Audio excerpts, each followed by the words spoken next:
नमस्कार, मैं हूं श्वेता सिंह। सत्ता अगर शतरंज की बिसात है तो नरेंद्र मोदी से बड़ा बाजीगर मौजूदा दौर में इस खेल का कोई दूसरा नजर नहीं आता।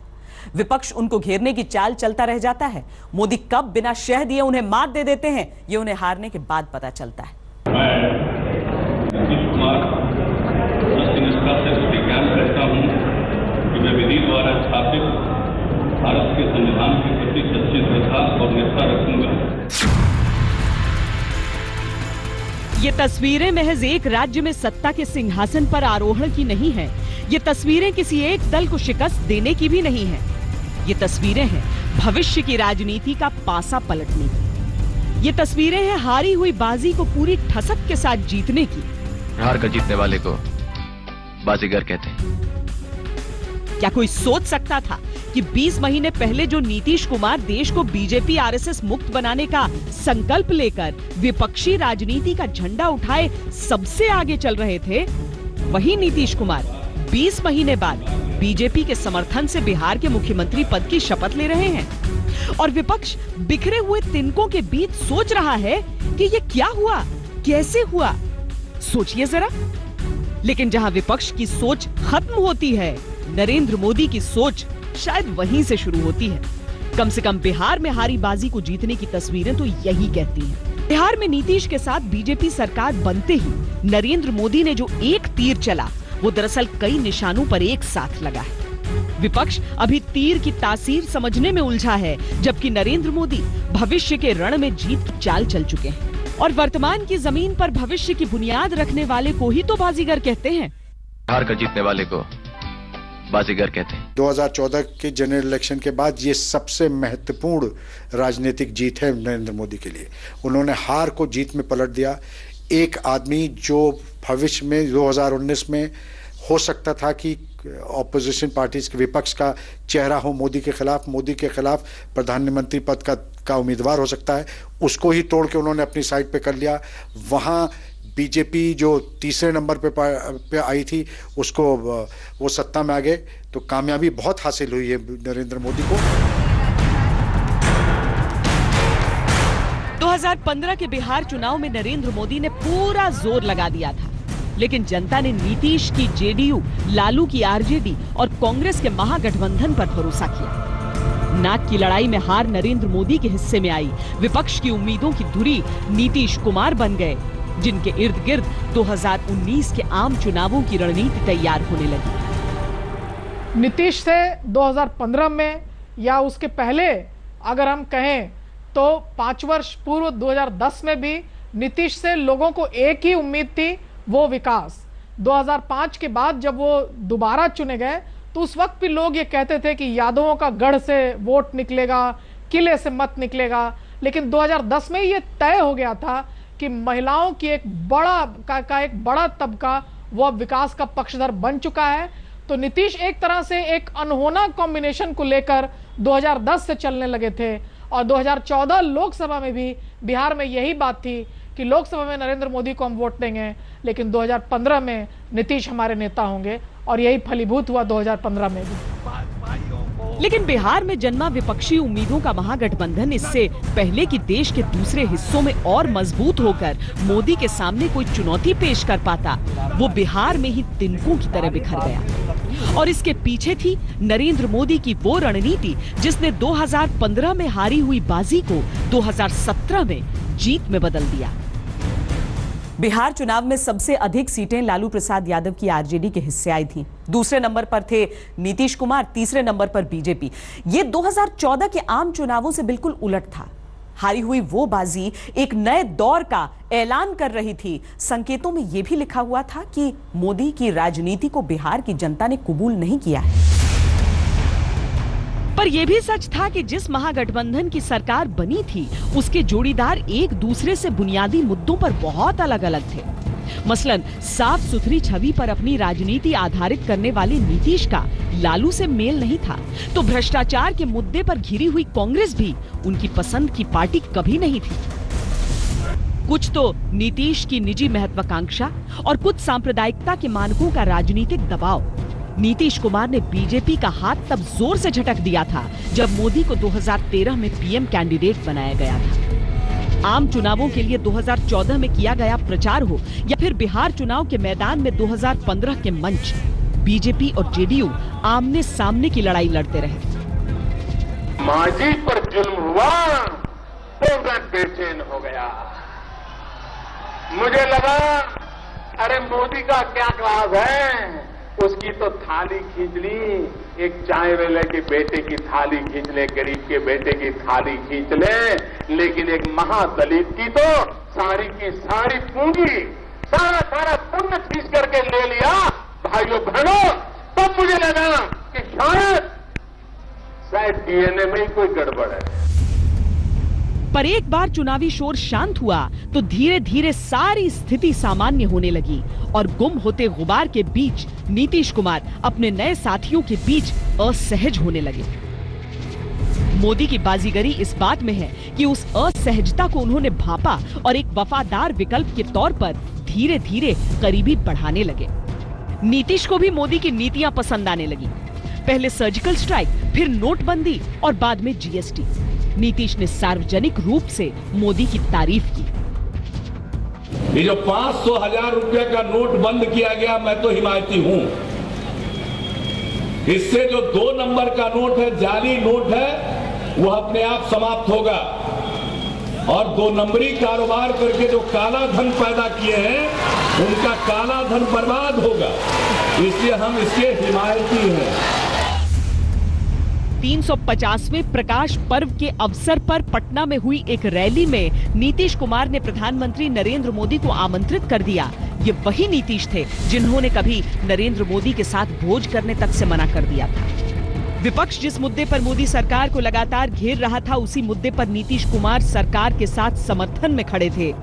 राष्ट्रपति चुनाव के उम्मीदवार के चयन के तौर पर मोदी ने रामनाथ कोविंद के रूप में फिर अपना मास्टर कार्ड खेला। नीतीश ने विपक्ष के अतार्किक विरोध को नजरअंदाज किया। पुरानी दोस्ती पर पक्का सीमेंट चढ़ चुका था। बिहार में भी जो कांग्रेस के लोग हैं, अध्यक्ष हैं, उनसे भी हमने कहा कि भाई कुछ ऐसा कीजिए जिससे सबको एक रास्ता मिले, लेकिन मुझको ऐसा नहीं लग रहा था कि एक बिला वजह का यह बात कि संवादहीनता है, मिल लेंगे समस्या का हल हो जाएगा, ऐसी कोई बात नहीं। हमारी लालू जी के साथ, आरजेडी के साथ कोई संवादहीनता नहीं थी। हमने अपनी बात कह दी थी, अब उस पर उनको गौर करना था।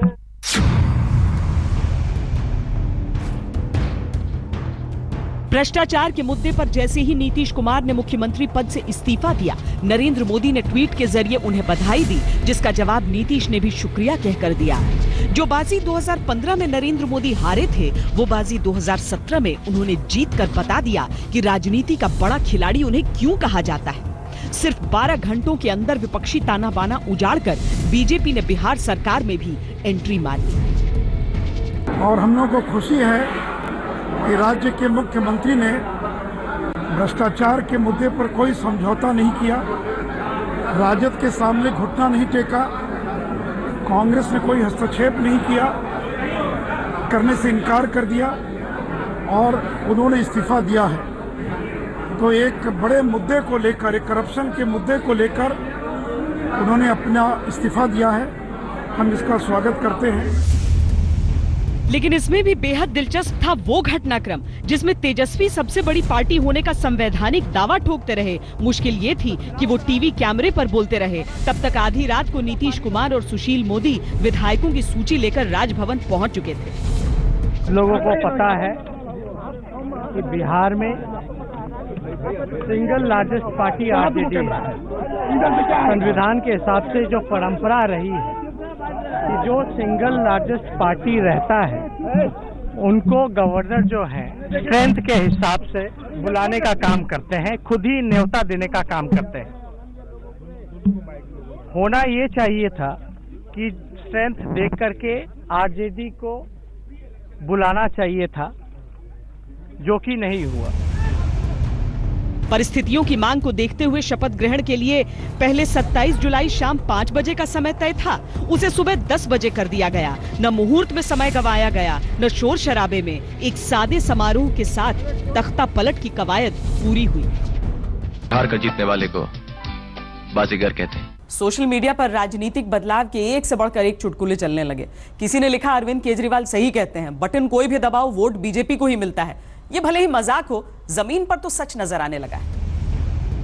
यकीनन बिहार में इस एक बदलाव से नरेंद्र मोदी के लिए 2019 के चुनावों की राह और आसान हुई है, क्योंकि इस एक चाल से नरेंद्र मोदी ने विपक्ष से उनका वो चेहरा छीन लिया जिस पर दांव लगाकर विपक्ष को अपनी लड़ाई लड़नी थी। नीतीश जी को बिहार ने एंटी कम्युनल लड़ाई लड़ने के लिए दी थी और नीतीश जी ने अपनी पर्सनल पॉलिटिक्स के लिए उन्हीं लोगों से वो गले लग गए हैं। आप लालू के साथ हैं? यही तो प्रॉब्लम है, यही तो प्रॉब्लम है हिंदुस्तान की पॉलिटिक्स में। देखिए, राजनीति में पता लग जाता है आदमी के दिमाग में क्या होता है। क्लियरली मुझे मालूम पड़ गया था कि नीतीश जी ने ये प्लानिंग, मतलब देखिए मैं सच बताऊं तो 3-4 महीने से हमें पता था कि ये प्लानिंग चल रही है। मुझे आप बोलने देंगे प्लीज? हमें मालूम था कि 3-4 महीने से प्लानिंग चली। देखिए, हिंदुस्तान की राजनीति में यही प्रॉब्लम है, अपने स्वार्थ के लिए व्यक्ति कुछ भी कर जाता है। कोई मतलब नियम नहीं है, कोई क्रेडिबिलिटी नहीं है, सत्ता के लिए कुछ भी कर देते हैं। ये प्रॉब्लम है। राहुल गांधी ने इसे नीतीश का धोखा कहा, लेकिन सच तो यही है कि नरेंद्र मोदी की सोची समझी रणनीति की काट कांग्रेस समेत किसी विपक्षी दल के पास होती ही नहीं है, वरना राष्ट्रपति मुद्दे पर ही समाजवादी पार्टी समेत तृणमूल कांग्रेस के नेताओं ने उनका समर्थन न किया होता। नीतीश कुमार को अभी तो मैंने केवल बधाई दी है। इसे मोदी की बाजीगरी ही कहा जाएगा कि उन पार्टियों से भी अपने हक में वोट हासिल कर लिए जिनकी बुनियाद ही मोदी विरोध पर टिकी है, और यही वो कला है जो उन्हें बाजीगर बनाता है। हार कर जीतने वाले को बाजीगर कहते हैं। हार कर जीती हुई बाजियों की कहानी में सिर्फ बिहार ही नहीं है, बल्कि कुछ और दिलचस्प कहानियां शामिल हैं। बिहार में 2015 में मिली हार के बावजूद 2017 में बन गई बीजेपी की सरकार, लेकिन हार कर जीतने वाला ये इकलौता राज्य नहीं है। गोवा और मणिपुर की कहानी ऐसी ही हारी हुई बाजियों को जीत में बदलने की है। हार कर जीतने वाले को अगर नरेंद्र मोदी कहा जा सकता है तो यकीनन जीत कर हारने वाले को कांग्रेस भी कह सकते हैं। अगर ऐसा न होता तो कम से कम गोवा और मणिपुर में जीत कर भी कांग्रेस सत्ता का सिंहासन नहीं हारती। दिग्विजय सिंह को धन्यवाद दिया। Digvijay Singh because of incompetency इसलिए उनको आपने धन्यवाद दिया कि उनकी जरूर वो उधर घूमते रहे और तब तक हम सरकार बनाए। लोकतंत्र की हत्या हुई? लोकतंत्र जो सुप्रीम कोर्ट ने कहा है उस हिसाब से हमने 48 घंटे में मेजॉरिटी प्रूव कर दी है, और हमारी मेजॉरिटी में कांग्रेस का कोई एमएलए नहीं है। जो इंडिपेंडेंट चुन के आए या छोटे पार्टी है उन्होंने हमें समर्थन दिया है। तो एक कोएलिशन, पोस्ट इलेक्शन कोएलिशन है। इसमें मॉरलिटी इमॉरलिटी का क्या संबंध आता है? वो लोगों को जो हमारे साथ में है वो लोगों के इनके ऊपर विश्वास नहीं है, उनके खुद के एमएलए को नहीं। 40 सदस्यों वाली गोवा विधानसभा में बीजेपी को सिर्फ 13 सीटें हासिल हुई थीं, जबकि कांग्रेस को 17 सीटें मिली थीं। बीजेपी के मुख्यमंत्री लक्ष्मीकांत पार्सेकर खुद अपनी सीट हार चुके थे। ऐसे में बहुमत के करीब कांग्रेस थी, बीजेपी बहुमत से कोसों दूर। लेकिन नरेंद्र मोदी की बाजीगरी ने इस हार को भी जीत में बदल दिया। मनोहर पर्रीकर देवाची शपथ घेता की कायद्यावरवी स्थापित झाला अशा भारतीय संविधानाविषयी खरेली श्रद्धा आणि निष्ठा बाळगितलो। कांग्रेस ने अपने प्रतिनिधि के तौर पर सरकार का दावा पेश करने के लिए दिग्विजय सिंह को गोवा भेजा। नरेंद्र मोदी ने नितिन गडकरी को। नितिन गडकरी ने मनोहर पर्रिकर की वापसी की शर्त पर सारे घटक दलों को एक करके बहुमत का जरूरी आंकड़ा जुटा लिया और गोवा में हारने के बाद भी बीजेपी की सरकार बनवा ली।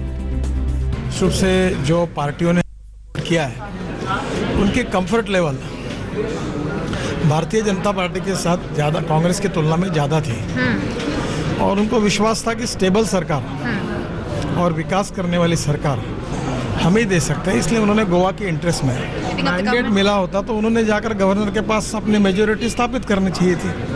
आज इनको पूरा टाइम था।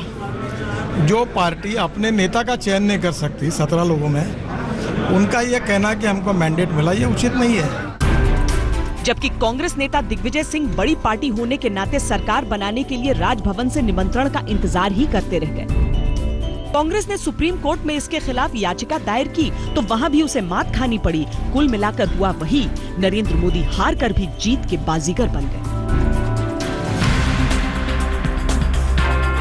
जो गोवा में हुआ वही मणिपुर में भी हुआ। कमोवेश यहाँ भी गोवा जैसी स्थिति थी। कांग्रेस 28 सीटें जीतकर नंबर 1 पोजीशन पर थी, जबकि बीजेपी के खाते में 21 सीटें थी। 60 सीटों वाली मणिपुर विधानसभा में सरकार बनाने के लिए बहुमत का आंकड़ा 31 है, जिससे कांग्रेस सिर्फ 3 सीट दूर थी और बीजेपी को 12 का समर्थन चाहिए था। लेकिन नगा पीपल्स फ्रंट और नेशनल पीपल्स पार्टी के अलावा अन्य की मदद से सरकार बनाने में सफल रही बीजेपी। कांग्रेस फिर मन महसूस कर रह गई। दरअसल नरेंद्र मोदी जैसे ही राष्ट्रीय राजनीति में बीजेपी के सिरमौर बने और 2014 में जिस तरह उन्होंने ऐतिहासिक विजय हासिल की, उसके बाद तेजी से राष्ट्रीय राजनीति का चेहरा और चरित्र बदल गया। बीजेपी तेज रफ्तार से राज्यों की सत्ता पर काबिज होती चली गई। 1991 में देश के सिर्फ 4 राज्यों में बीजेपी की सरकार थी और 12 राज्यों में कांग्रेस की। 1995 में बीजेपी की सरकार 3 राज्यों में बची और कांग्रेस की 13 राज्यों में। 2000 में बीजेपी 5 राज्यों में और कांग्रेस 9 राज्यों में सरकार चला रही थी। 2005 में बीजेपी ने 6 राज्यों में और कांग्रेस ने 14 राज्यों में सरकार बना ली। लेकिन मोदी काल आते आते बीजेपी का कमल तेजी से खिलने लगा। 2014 में देश में बीजेपी की 11 राज्यों में सरकार बन गई, जबकि कांग्रेस की 9 राज्यों में रह गई। 2017 का मध्य आते आते अब 29 में से 18 राज्यों में बीजेपी की सरकार है, जबकि कांग्रेस सिर्फ 6 राज्यों तक ही सिमट कर रह गई है। अंधेरा छटेगा, सूरज निकलेगा, कमल खिलेगा। जब बीजेपी सत्ता में स्थापित होने के रास्ते तलाश रही थी, तब बीजेपी अधिवेशन में अटल बिहारी वाजपेयी ने जो सपना देखा था, नरेंद्र मोदी के आने के बाद वो किसी हद तक पूरा हुआ है। और इसीलिए ये कहा जा रहा है कि मोदी की बाजीगरी ने सत्ता के सारे चलन ही बदल दिए। रुक रहे एक ब्रेक के लिए, ब्रेक के बाद मोदी की बाजीगरी के कुछ और स्पेशल दांव। भारत की राजनीति में साफ तौर पर अगर हार कर जीतना किसी ने सीखा है तो वो नरेंद्र मोदी हैं। आइए आपको दिखाते हैं अब कि राष्ट्रपति चुनाव पर ये कैसे लागू हुआ। जुलाई में राष्ट्रपति प्रणब मुखर्जी का कार्यकाल खत्म होना था और सही वक्त पर सर्वमान्य प्रत्याशी का नाम आगे बढ़ाकर कांग्रेस के पास सबसे बड़ा मौका था नरेंद्र मोदी को रायसीना की रेस में घेरने का। लेकिन इससे पहले कि कांग्रेस चिंतन मंथन भी शुरू कर पाती, नरेंद्र मोदी सरकार ने 2 घंटे की बैठक में अपने प्रत्याशी का नाम घोषित भी कर दिया। बिहार के राज्यपाल रामनाथ कोविंद, एक ऐसा नाम जिसे ज्यादातर लोगों ने तो सुना भी नहीं था। लगा कि बीजेपी ने कहीं गलत दांव तो नहीं खेल दिया, लेकिन वो दांव ही क्या जो मोदी चले और सबकी समझ में तुरंत आ जाए। कुछ ही घंटों के अंदर कांग्रेस समेत विपक्षी दलों को समझ में आने लगा कि नरेंद्र मोदी कौन सा खेल खेल गए। जिन दलों का पूरा इतिहास दलित अस्मिता की लड़ाई पर आधारित था, उनके लिए दलित रामनाथ कोविंद का विरोध करना गले की हड्डी बन रहा था, क्योंकि कांग्रेस अभी भी असमंजस में थी। काफी मनन चिंतन के बाद कांग्रेस ने दलित रामनाथ कोविंद के स्थान पर दलित की बेटी बताकर मीरा कुमार के नाम का कार्ड खेला, लेकिन तब तक देर हो चुकी थी। कि बिहार की बेटी होने से मुझे भी बहुत गर्व की अनुभूति होती है। बिहार की बेटी के प्रति इतना सम्मान था, तो इसके पहले 2 बार अवसर थे। उस समय तो बिहार की बेटी याद नहीं आई थी और मेरी समझ से अब भी इनको पुनर्विचार करना चाहिए और सचमुच बिहार की बेटी के प्रति सम्मान है तो 2019 में जीत की रणनीति बनाइए और 2022 में बिहार की बेटी को राष्ट्रपति बनाइए। कांग्रेस ने बहुत कोशिश की कि दलित बनाम दलित की लड़ाई में अंतरात्मा की आवाज शामिल करके रायसीना की रेस जीत ली जाए, लेकिन असल में कांग्रेस को भी यह अंदाजा हो चुका था कि वो हारी हुई लड़ाई लड़ रहे हैं, क्योंकि उनके नाम घोषित करने में और प्रत्याशी चयन में देरी हो चुकी थी।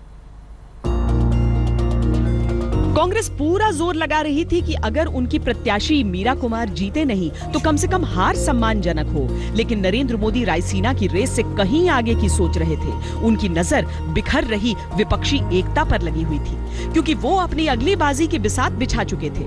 उनकी नजर बिहार में नीतीश और उत्तर प्रदेश में समाजवादी पार्टी और बहुजन समाज पार्टी के असंतुष्टों पर पड़ चुकी थी। खैर, राष्ट्रपति चुनाव हुए तो कांग्रेस के लिए पहले से तय बुरी खबर ही आई। लेकिन बुरी खबर सिर्फ मीरा कुमार की हार नहीं थी, बल्कि उससे भी बुरी खबर थी रामनाथ कोविंद को तय समीकरण से ज्यादा वोट मिलना। गुजरात, पश्चिम बंगाल, दिल्ली, त्रिपुरा, उत्तर प्रदेश, इन जगहों से कांग्रेस या अन्य दलों के कई सदस्यों ने पार्टी लाइन से हटकर रामनाथ कोविंद के पक्ष में वोट दिया। रामनाथ कोविंद देश के 14वें राष्ट्रपति बन गए। मात खाने के बाद कांग्रेस मोदी सरकार को लिंचिंग मामलों में संसद में घेरने में जुट गई, लेकिन नरेंद्र मोदी ने कांग्रेस के लिए पॉलिटिकल लिंचिंग की बिसात बिछा रखी थी।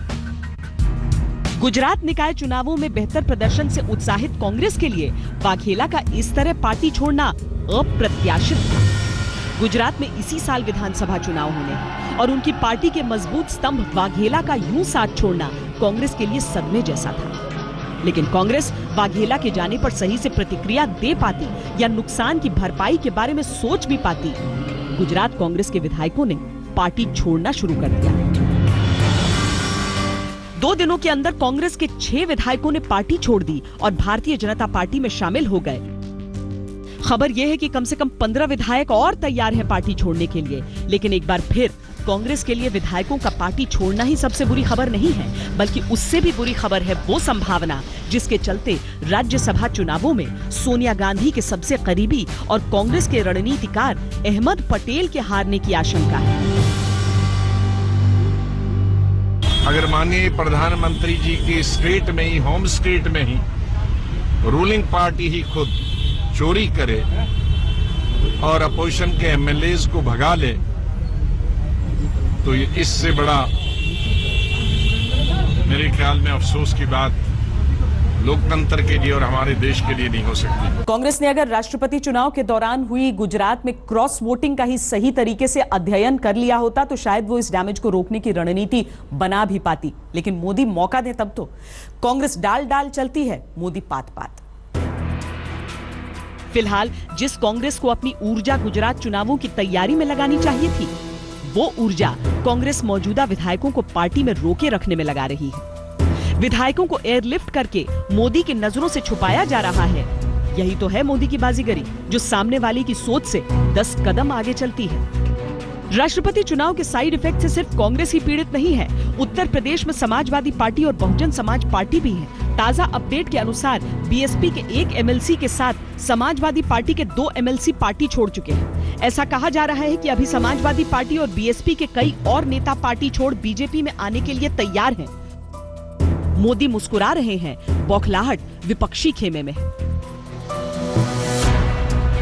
मैं आपको इतना बता दूं, हम राजनीति में हैं, हम संबंध सबसे अच्छे रखते हैं और जब संबंध अच्छे होते हैं तो कब किससे सहयोग लेना पड़ता है ये जरूरी नहीं हम आपको बताएं। ये बात हम समझ ही नहीं पाए कि डीएनए का खिलाफ बोलने वाले एनडीए में चले गए। डीएनए में भी डी है, एन है, ए है, एनडीए में भी एन है, डी है, ए है। ये तो भाषा वो ही बता सकते हैं। मैंने ये कहा कि बिहार के में जो राजनीतिक भ्रष्टाचार हुआ है बड़े पैमाने पर, लगता उत्तर प्रदेश में भी यही भ्रष्टाचार होगा।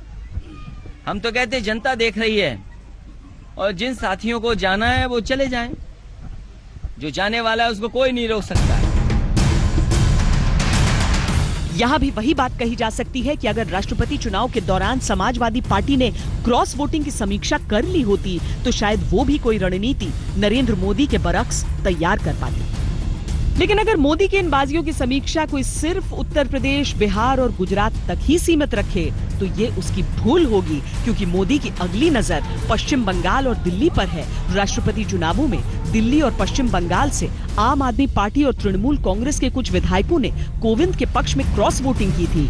यकीनन नरेंद्र मोदी के दिमाग में इन दोनों जगहों पर केसरिया कमल खिलाने का ब्लूप्रिंट तैयार भी हो चुका होगा। नरेंद्र मोदी के निशाने पर अगर अगला लक्ष्य दिल्ली होगा तो इसमें कोई अचरज की बात नहीं होनी चाहिए, क्योंकि केजरीवाल से उन्हें पुराना हिसाब चुकता करना अभी बाकी है। लेकिन दिल्ली के किले में कैसे लगेगी मोदी की सेंध? नरेंद्र मोदी के सियासी अश्वमेध यज्ञ के विजयी घोड़े को रोकने का काम सबसे पहले दिल्ली की आम आदमी पार्टी ने किया था। नरेंद्र मोदी के लाख प्रयासों के बावजूद न सिर्फ बीजेपी बुरी तरह हारी, बल्कि बहुत बुरी तरह हारी। केजरीवाल इस जीत को सीने से लगाकर मोदी को पूरे देश में घेरने की कोशिशों में लग गए, जबकि मोदी ने केजरीवाल को उन्हीं के गढ़ में मात देने की तैयारियां उसी दिन से शुरू कर दी जिस दिन केजरीवाल जीते थे।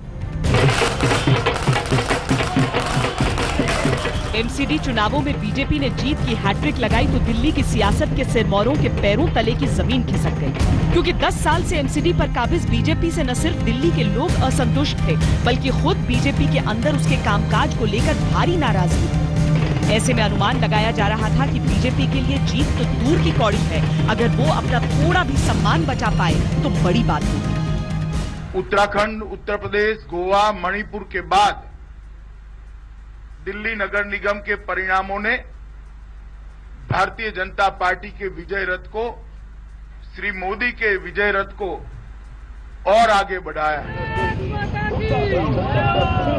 बीजेपी का मुख्य मुकाबला करिश्माई बहुमत से दिल्ली पर काबिज आम आदमी पार्टी और पंजाब चुनाव में शानदार विजय हासिल करने वाली कांग्रेस से था, और खुद की धूमिल छवि तो चुनौती थी ही। नरेंद्र मोदी के दिल में 2015 की विधानसभा का घाव अब भी रिस रहा था। निकाय चुनावों में भी कमोवेश यही स्थिति थी। लेकिन नरेंद्र मोदी की सबसे बड़ी खासियतों में से एक बात यह है कि वो कभी कुछ भूलते नहीं हैं, बस सही वक्त पर अपनी बारी का इंतजार करते हैं। निकाय चुनावों में उन्होंने जो रणनीति तैयार की, उसमें कांग्रेस और आम आदमी पार्टी तिनकों की तरह उड़ गए। बीजेपी ने तीसरी बार एमसीडी में जीत का झंडा फहरा दिया। मैं इसको इस रूप में देखता हूं कि जो नरेंद्र मोदी जी ने देश के गरीबों, मजदूरों, युवाओं, महिलाओं, व्यापारियों, सबके दिलों को जो जीतने का कार्य किया है, अब उसमें दिल्ली भी शामिल हो गई है। और मैं इस जीत को नरेंद्र मोदी जी को, उनको समर्पित करता हूं, और ये उनके नीतियों की जीत है, उनके प्रति जो विश्वास है उसकी जीत है। 270 वार्ड्स वाली एमसीडी में बीजेपी की जीत का आंकड़ा था 184।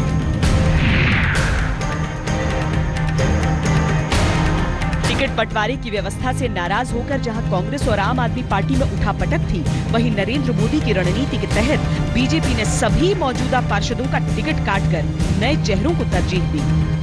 इस एक बार से दिल्ली की जनता में स्पष्ट संदेश गया कि अब की बार भ्रष्टाचार पर वार। वैसे भी दिल्ली वासियों को एमसीडी से सबसे ज्यादा शिकायत करप्शन को लेकर ही थी।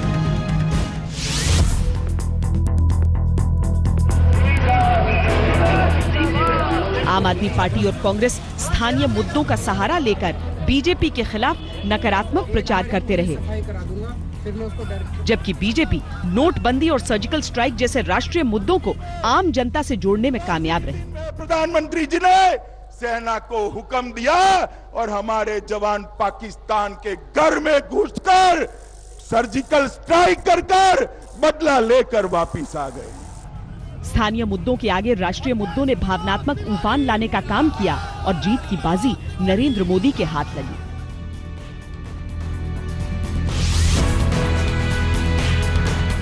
एक काम बता दो जो आपके दिमाग में आता हो, एमसीडी ने कोई एक काम अच्छा। बीजेपी किसी भी हालत में निकाय चुनावों में आम आदमी पार्टी को जीतते हुए नहीं देख सकती थी। इसके मद्देनजर बीजेपी ने ढील की कोई गुंजाइश नहीं छोड़ी। शायद देश के इतिहास में ये पहली बार था कि निकाय चुनावों में भी चेहरा प्रधानमंत्री का और हवाला उनके कामकाज का दिया गया। प्रधानमंत्री जी ने कहा था कि हर गांव में बिजली पहुंचाएंगे। 16,000 गांव थे जहां पर 70 साल के बाद भी बिजली नहीं पहुंची थी। 2.5 साल में 9,000 गांव में बिजली पहुंचाने का काम भारतीय जनता पार्टी की सरकार ने समाप्त कर दिया। एन चुनावों से पहले बीजेपी ने कांग्रेस में पनप रहे असंतोष को हवा दी और अरविंदर सिंह लवली जैसे नेता को अपने साथ मिला लिया। उनके साथ कांग्रेस के पूर्व विधायक भी बीजेपी में शामिल हो गए, जिन्होंने इन चुनावों में कांग्रेस के लिए विभीषण का काम करके बीजेपी की जीत की राह आसान कर दी। मोदी के सबसे मुखर विरोधी केजरीवाल इस कदर खामोश हैं जैसे कभी बोलते ही नहीं थे। नीतीश कुमार नरेंद्र मोदी के साथ गलबैयां कर चुके हैं, लेकिन जब तक हम और आप नरेंद्र मोदी की बाजीगरी की समीक्षा कर रहे हैं, तब तक यकीनन नरेंद्र मोदी किसी और विरोधी को चित्त करने का ब्लूप्रिंट तैयार कर चुके होंगे। शायद पश्चिम बंगाल, कर्नाटक या दिल्ली। करते हैं इंतजार अगली बाजी का। तब तक देश और दुनिया की बाकी खबरों के लिए आप देखते रहिए आज तक।